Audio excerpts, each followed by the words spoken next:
Hello, कैसे हो आप लोग? आप काफ़ी अच्छे होंगे, मैं आशा और उम्मीद करती हूँ। आद्या फाउंडेशंस के इस चैनल पर आपका बहुत बहुत स्वागत हो। मैं आपको क्लास 12 बिहार बोर्ड का फर्स्ट चैप्टर जनन से रिलेटेड कुछ इम्पॉर्टेंट क्वेश्चन शेयर करने जा रही हूँ।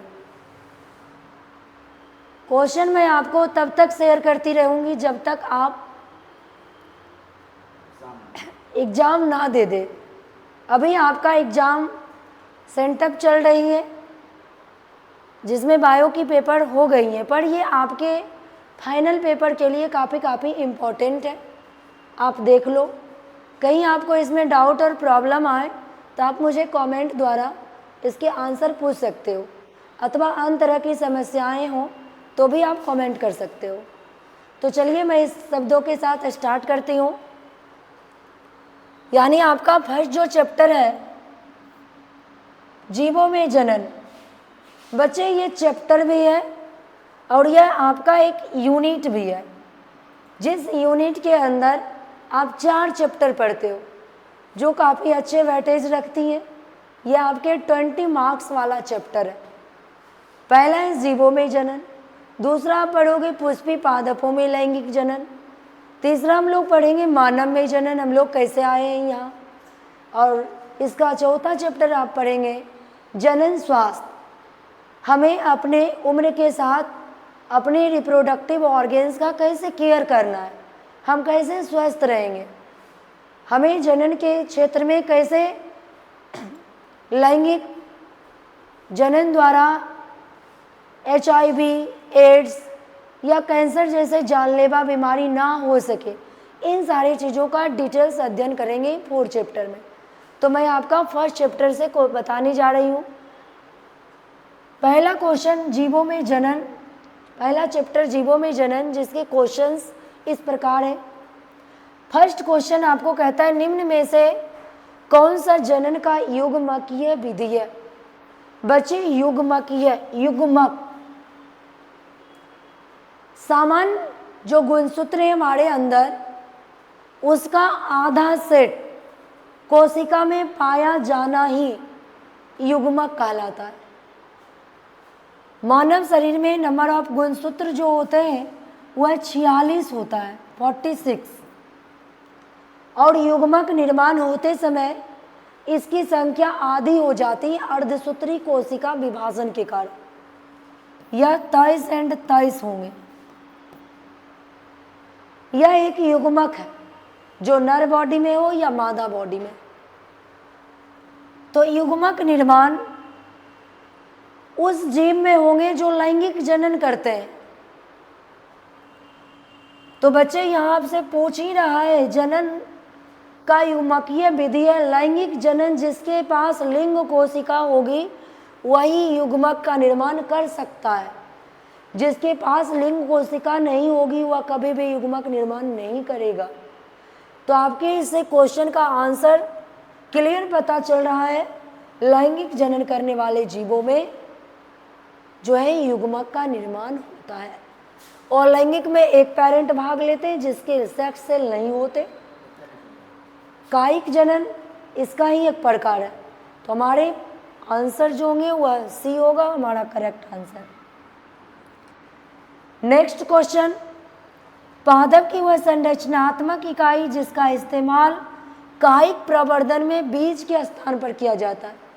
बच्चों, बीज जो है वह पादप का लैंगिक अंग है जो लैंगिक जनन में भाग लेते हैं।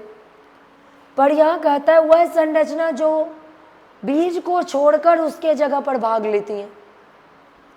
जड़ नहीं, जड़ अलैंगिक जनन में भाग लेती है। तना, आप तना किसी के गुलाब का पेड़ आपको अच्छे लगते हैं, आप काटते हो और अपने घर में लगा लेते हो। तो कहाँ बीज का स्थान पर हमने यूज किया, हमने कट किया और अपने घर तक पहुंचा लिया। ग्राफ्टिंग, कलिका, आप कलिका लगाते हो, ग्राफ्ट तैयार करते हो, आप लगा लेते हो, कलम लगा लेते हो। बच्चे हमारे आंसर होंगे प्रोपेग्यूल्स। इस तरीके के तना में आप देखेंगे छोटे छोटे प्रोपेग्यूल्स निकल आते हैं और वह जब मैच्योर करते हैं, परिपक्व होते हैं, तो पेरेंट कोशिका से अलग हो जाते हैं और वह एक बीज के रूप में तैयार हो रहे हैं, पेरेंट से मैच्योर हो रहे हैं और फिर उससे अलग होते हैं। तुम्हारे करेक्ट आंसर है सी। नेक्स्ट क्वेश्चन है, आंतरिक निषेचन की क्रिया के उदाहरण दे। लैंगिक जनन करने वाले जीवों में 3 घटनाएं होती हैं। पहला घटना है युग्मक निर्माण। क्या हुआ बच्चे? युग्मक का निर्माण हुआ।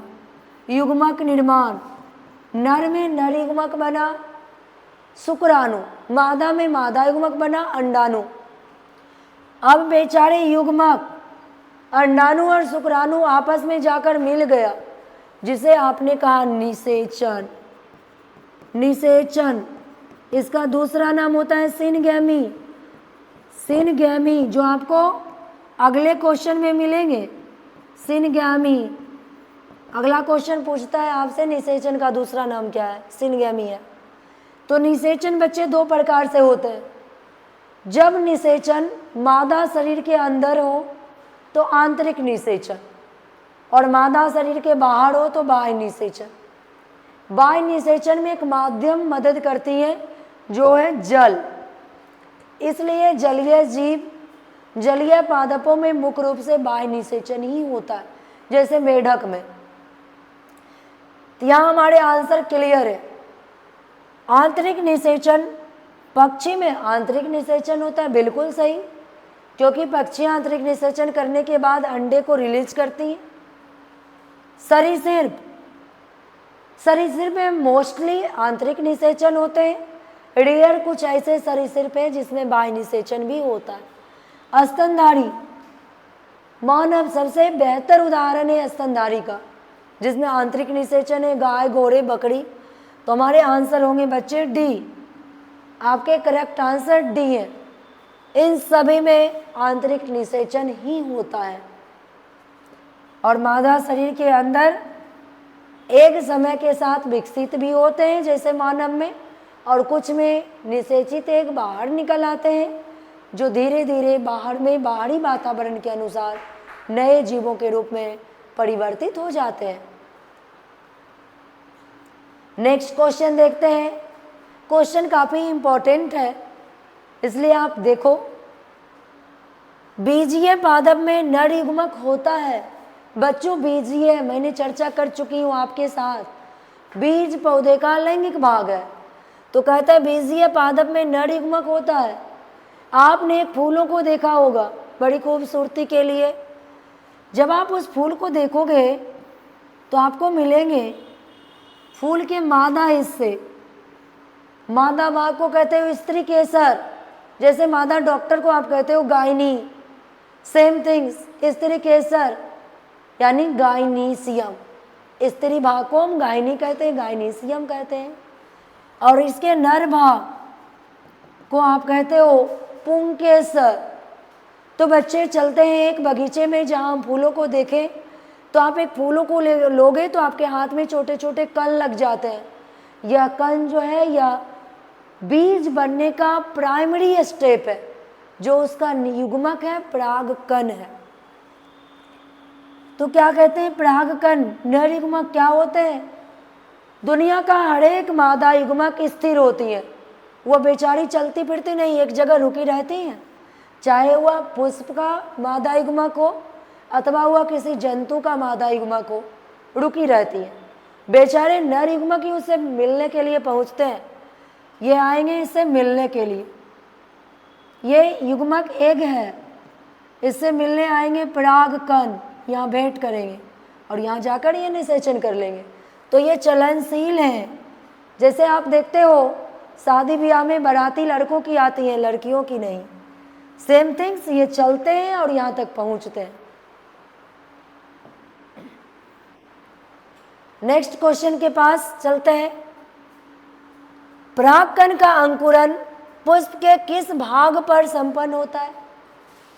चलिए मैं एक पुष्प के पास चलती हूँ। ये एक पुष्प है, पुष्प के स्त्री केसर है ये। स्त्री केसर, उसका सबसे पहला भाग वर्तिकाग्र। वर्तिकाग्र, जब बेचारे परागकण आते हैं तो इस वर्तिकाग्र पर ही रुकते हैं। ये वर्तिकाग्र अपनी जाति के पराग की पहचान करता है, क्या यह मेरे लायक है या नहीं है। स्त्री केसर का पहला भाग वर्तिकाग्र, जो परागकण की पहचान करता मेरे जाति के हैं या नहीं। बेचारे परागकण यहीं पर लैंड करते हैं, यहीं रुकते हैं। जब रुकेंगे तो उसमें मादा सेक्स हार्मोन रिलीज होना शुरू होगा और यह यहाँ पर अंकुरित हो जाएंगे। तो बच्चे हमारे आंसर होंगे बी, हमारे सटीक आंसर है बी, वर्तिकाग्र।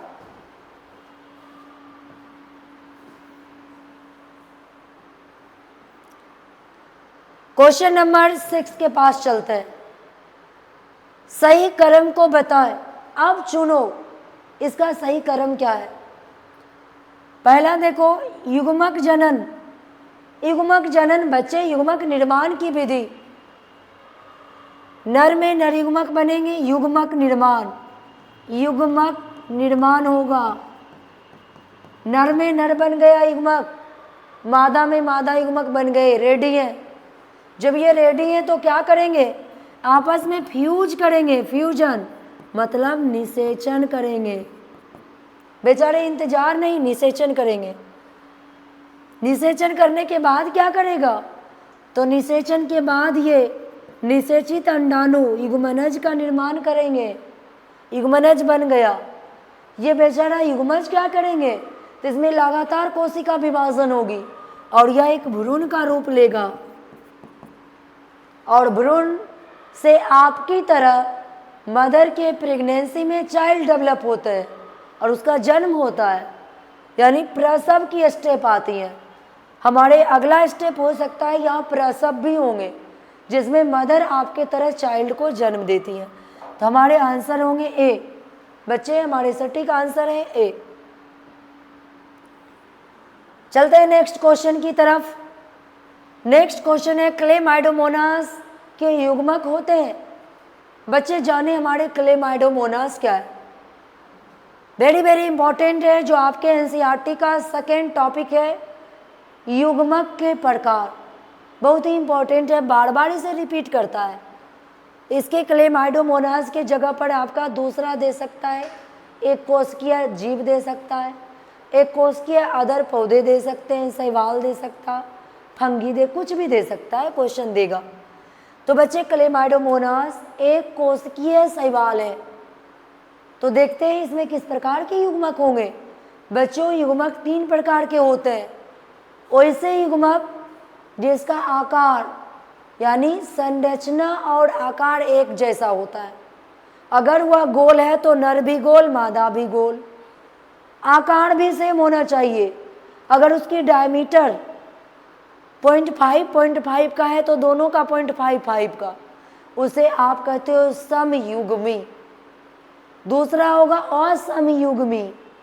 संरचना तो सेम होंगे पर आकार में आपको अंतर मिलेगा। किसी का आकार 0.5 का, किसी का आकार 0.3 का, उसे हम समयुग्मी। असम, अ मतलब जिसका समान युग्मक ना। और तीसरा होगा विषम युग्मी। विषम मतलब बिल्कुल अलग। जैसे मानव के युग्मक की चर्चा मैं करूं तो आपको क्लियर दिखने से पता चलेगा, ये बेचारे नर युग्मक शुक्राणु है जो स्पाइरल है, क्योंकि इसे दौड़ने की आदत है। दूसरा युग्मक मादा युग्मक है, अंडाणु है, बेचारे इसे स्थिर होने की आदत है, यह रुकी रहती है, इसलिए इसका साइज भी बड़ा होता है इसके कंपेयर में। यह विषम युग्मक है। तो बच्चे मैं एक बार देख लेती हूँ इसकी संरचना। क्लेमाइडोमोनास की संरचना आप देखोगे इस प्रकार से आपको दिखाई देते हैं। ये नर है बेचारे, सेम थिंग मादा भी ऐसी ही होती है। आप ये नहीं बता पाओगे कौन नर है कौन मादा है। जो चलकर वहाँ तक आया है वो नर है, जो बेचारी बैठी हुई रह गई वो मादा है। यानी हमारे आंसर होंगे ए। तो चलिए हम नेक्स्ट क्वेश्चन की तरफ चलते हैं बच्चे। नेक्स्ट क्वेश्चन हमारा काफ़ी इंपॉर्टेंट और इंटरेस्टिंग क्वेश्चन है। कहते हैं वृद्ध होने का अर्थ क्या है। आपने अपने लाइफ में बहुत सारे बूढ़े को देखा होगा, बूढ़े होंगे, तो आप फील करो वृद्ध होने का क्या अर्थ हो सकता है। पहला अर्थ है वृद्ध व्यक्ति अपने जैसे चाइल्ड को अब जन्म देने में असमर्थ हो जाते हैं। जैसे मादा में देखोगे अंडाणु निर्माण उसके उम्र का 12 साल से शुरू हो जाती है। जब मादा 12 साल की होती है तो अंडाणु बनना शुरू हो जाता है, एक का निर्माण होने लगता है, लेकिन यह 45 से 50 वर्ष की उम्र में बंद हो जाता है, जिस क्रिया को हम मेनोपॉज के नाम से जानते हैं, बंद हो जाएगा। क्या जब एक बनेंगे ही नहीं तो अपने जैसे चाइल्ड को जन्म दे पाएगी? नहीं। नर में शुक्राणु तो बनते हैं उसके पूरे लाइफ टाइम तक, लेकिन उस शुक्राणुओं में चलनशीलता पावर, स्थान परिवर्तन करने की दर जो होती है कम हो जाती है, सेक्स हार्मोन्स कम पड़ने लगते हैं। तो इससे क्लियर हमारे पता चलने लगे हैं जो जनन की क्षमता कम हो जाती है। पहला आंसर हमारा जो है ये सही है। दूसरा टॉपिक देखते हैं, दूसरा ऑप्शन उपापचय धीरे धीरे होता है। बच्चे, क्या आपने एक बूढ़े व्यक्ति को अपने इतना एनर्जी खर्च करते देखा है? नहीं, क्योंकि वह आपके इतना डाइट लेते नहीं है, तो आपके इतना डाइट वो रिलीज कैसे करेंगे? क्योंकि उसमें धीरे धीरे पाचन करने की क्षमता कम हो जाती है। तभी तो आप देखते हो 40-45 वर्ष के बाद उनके अंदर शुगर होने लगता है, डायबिटीज डिजीज होने लगते हैं। कारण क्या है? ऑर्गेन कम काम करता है, इंसुलिन कम रिलीज होते हैं। चलिए, सबको इस उम्र में पहुंचने हैं। हमारे आंसर होंगे सी, यानी दोनों ऑप्शन हमारा सही है। नेक्स्ट क्वेश्चन, नीला कुरेंजी के पुष्प सामान्य रूप से पाए जाते हैं।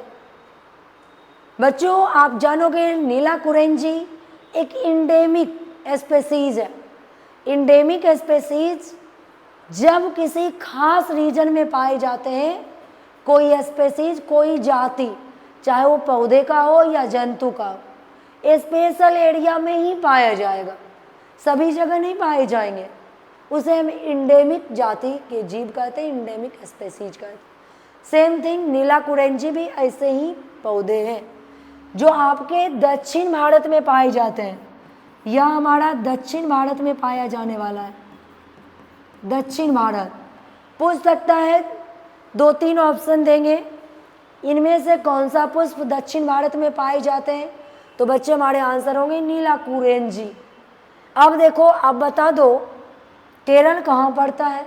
आपको पता है दक्षिण भारत में, कर्नाटका, तमिलनाडु, सबके सब दक्षिण भारत में।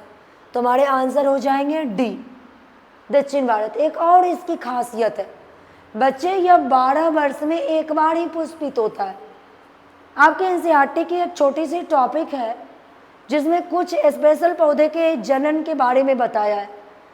उसमें बताया गया है नीला कुरेंजी 12 वर्ष में एक बार पुष्पित होगा। बांस अपने जीवन का लास्ट स्टेज में, जब वह 100 वर्ष की उम्र में पहुंचता है, तब पुष्पित होता है। तो इस तरीके से हमारे नीला कुरेंजी के कुछ स्पेशल टर्म है। नेक्स्ट क्वेश्चन की तरफ चलते हैं। इनमें कौन केवल एक बार अपने जीवन में पुष्प पैदा करता है? अभी हमने आपको अभी बताया। चलो पहले हम ऑप्शन को डिस्कस कर लेते हैं।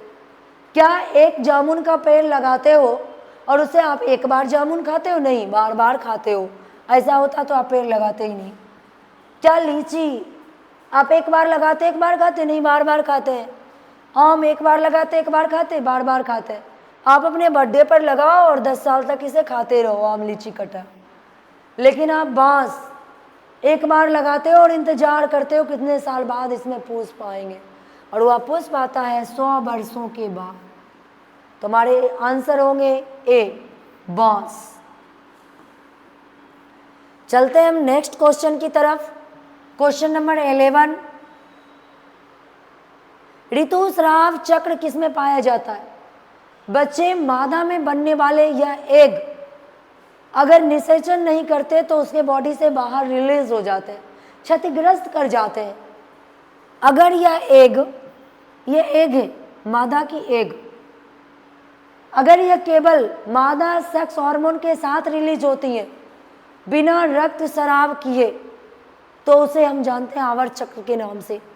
लेकिन अगर इसमें रक्त भी स्रावित हो तो उसे हम जानते हैं मेंस्ट्रुअल साइकिल, यानी मेंस्ट्रुअल साइकिल के नाम से जानते हैं, ऋतुस्राव चक्र, मेंस्ट्रुअल साइकिल।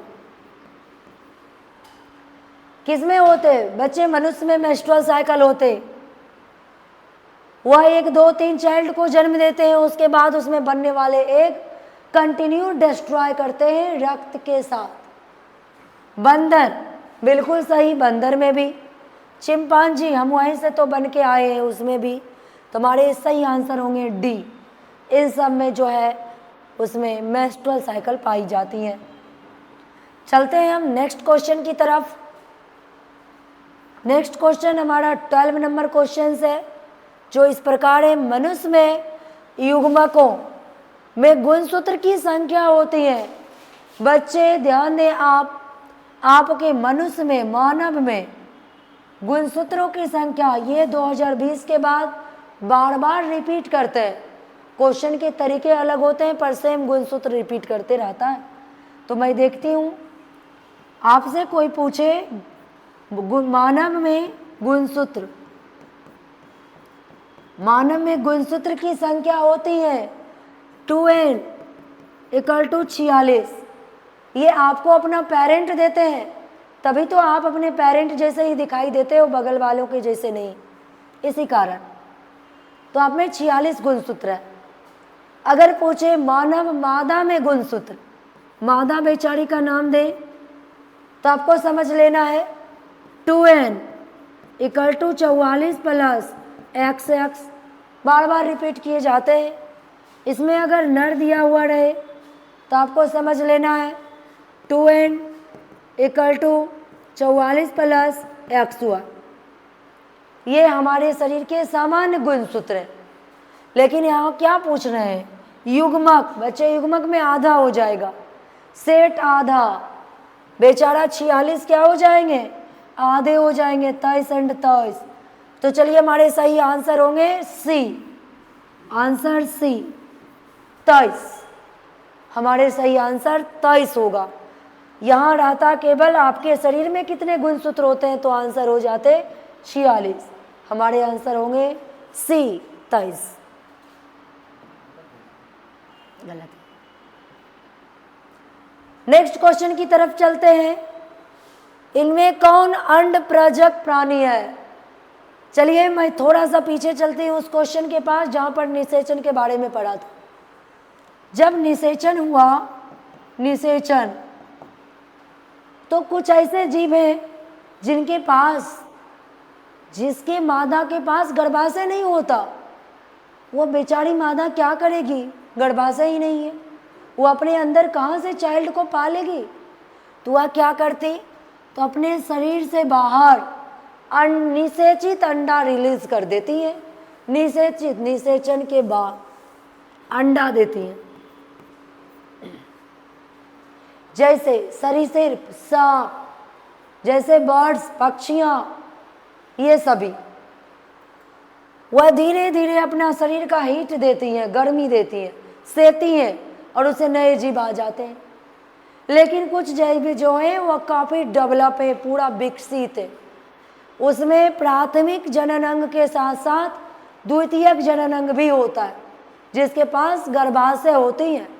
जैसे मानव, आपकी माँ ने आपको 9 महीने तक अपने गर्भ में अच्छे से पाली है, फिर जन्म दिए, तो आपको जन्म दिए एक सजीव प्राणी के रूप में।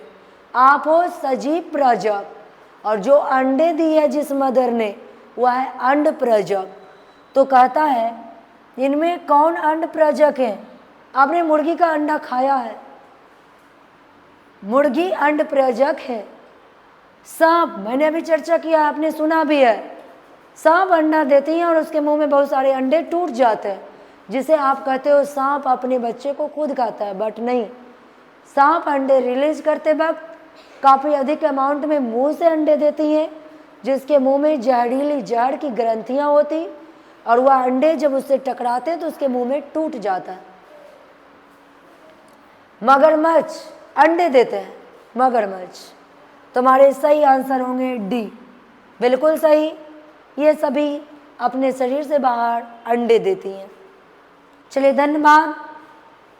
मैं आपको बिहार बोर्ड की इस फर्स्ट वीडियो में इतना ही क्वेश्चन डिस्कशन करवा पाई। नेक्स्ट आपको मैं अगले वीडियो में करवाऊंगी। इसके लिए धन्यवाद। आपको अच्छे लगे तो इसे देखिए और मुझे प्रमोट करने में मदद करिए।